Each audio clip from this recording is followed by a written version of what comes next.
മറ്റും ഇറങ്ങിയ സാഹചര്യമുണ്ട്. ആ സാഹചര്യം നോക്കിയാൽ ഇവിടെ ഈ രക്ഷാപ്രവർത്തനം തുടരുമെന്ന് തന്നെയാണ് നമ്മൾ കരുതുന്നത്. പക്ഷേ കാലാവസ്ഥ വളരെ മോശമാണ്. നമുക്ക് ഇവിടെ നിൽക്കാൻ പോലും കഴിയാത്ത രീതിയിൽ അത്രത്തോളം വലിയ ശക്തമായ മഴയാണ്. നേരത്തെ രാവിലെ ഒന്നും ഇല്ലാത്ത രീതിയിൽ 2 ദിവസം മുമ്പ് നമ്മൾ വരുന്ന സമയത്ത് ഈ രീതിയിലുള്ള മഴ നമ്മൾ അനുഭവപ്പെട്ടിരുന്നു. പക്ഷേ അതിനുശേഷം ഇത്രയും ശക്തമായ ഒരു മഴ ഉണ്ടായിരുന്നില്ല. ഏതായാലും ഇപ്പോൾ വലിയ തോതിലുള്ള ശക്തമായ മഴയാണ്. അതിനിടയിലാണ് ഒരു മുഖ്യമന്ത്രിയെ പോലുള്ള ഒരാൾ ഈ ദുരന്ത മുഖത്ത് എത്തുന്നത്. എന്തായാലും വളരെ അപകടകരമായ ഒരു സാഹചര്യത്തിലൂടെയാണ് നമ്മൾ കടന്നു പോകുന്നത്. നമ്മൾക്കും ഇവിടെ നിൽക്കുന്നതിൽ വലിയ ഭീഷണിയുണ്ട്. ആ രീതിയിൽ കുന്നുകളെല്ലാം തന്നെ അവിടെ നിന്നൊക്കെ വെള്ളച്ചാട്ടത്തിന്റെയൊക്കെ ശക്തി വല്ലാതെ കൂടുന്ന ഒരു സാഹചര്യമാണ്. പുഴയിലെ ജലനിരപ്പ് ഉയർന്നു വരുന്ന സാഹചര്യം.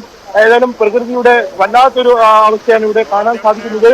ഏതായാലും എന്ന് വന്നാലും ഇതിലൊരു വിവരം നമുക്ക് ലഭിക്കേണ്ടതുണ്ട്. ആ വിവരം പ്രേക്ഷകർക്കായി അല്പസമയത്തിനകം തന്നെ നമുക്ക് നൽകാനാകും.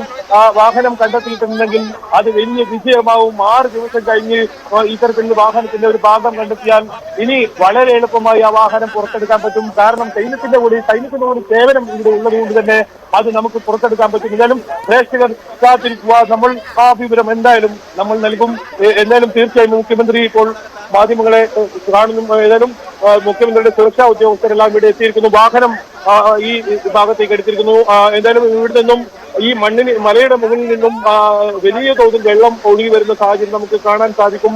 ഒരു പക്ഷേ ക്യാമറ ദൃശ്യം നമുക്ക് തിരിച്ചാൽ ആ ദൃശ്യം അതിഭീകരമായ ദൃശ്യമാണ്. നമുക്ക് കുട പിടിച്ചു പോലും ഇവിടെ നിൽക്കാൻ കഴിയാത്ത സാഹചര്യം. കുട പിടിച്ചവർക്ക് പോലും നനയേണ്ട ഒരു സാഹചര്യം. അത്രയും ശക്തമായ മഴയാണ് ഈ പ്രദേശത്ത്. നമ്മൾ നേരത്തെ എന്നും ഈ ശിരൂരിലോ അങ്കോളയിലോ ഒക്കെ നമ്മൾ താമസിക്കുന്ന സമയത്തും ഈ ഏകദേശം ഭൂരിഭാഗം സമയവും നമ്മളിവിടെ ചിലവഴിച്ചിട്ടും ഇത്ര ശക്തമായ ഒരു മഴ കണ്ടില്ല. നമുക്ക് ഈ തിരച്ചിലിന്റെ അവസാന ഘട്ടത്തിലേക്ക് എത്തുന്ന ഒരു സമയം എന്ന് വേണമെങ്കിൽ നമുക്ക് തോന്നിപ്പിക്കാവുന്ന സമയത്തായിരുന്നു ഇത്തരത്തിൽ കാലാവസ്ഥ വളരെ പ്രതികൂലമായത്. എന്തായാലും എന്താണ് മുഖ്യമന്ത്രി ഇനി സംസാരിക്കുമോ എന്നറിയില്ല.